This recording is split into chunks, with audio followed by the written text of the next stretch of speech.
nuk ka arritur Kuvendi i Kosovës që të zgjedhë presidentin në afatin përkatës.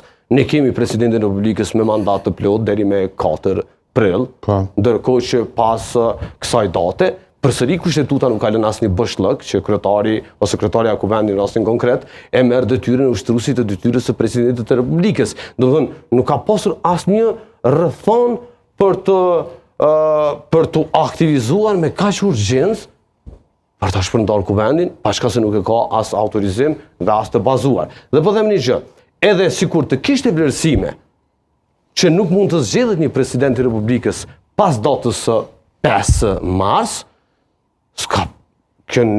nuk kupton që do të shpërndahet Kuvendi më njëherë. Domethënë, është afati përcaktuar. Pritet dita e 60 për të shpërndarë Kuvendi.